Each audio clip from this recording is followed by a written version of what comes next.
வாடா தண்ணி வேணும். இதே வேஸ்ட் நாடகம் அரைச்சு வேஸ்டா 5 மாசத்துக்கு முன்னாடி வந்த வாசி பசங்க நாவு போய் நாம பட்டு பார்க்கட்டு உட்காந்து நான் கூட கூத்துக்கு வரேன்னு சொல்லி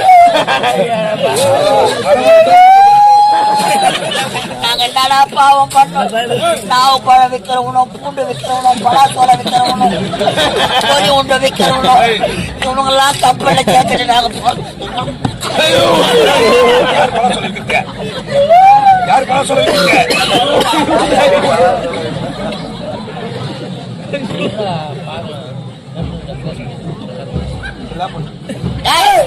இது அதுக்கு சுத்த வேஸ்ட். எனக்கு 1008 தெரியும். ஆமா இதான் வேஸ்ட் ஆச்சு. ஊருக்கு முன்னே வந்து என் வேலை உட்காந்தா ஊர்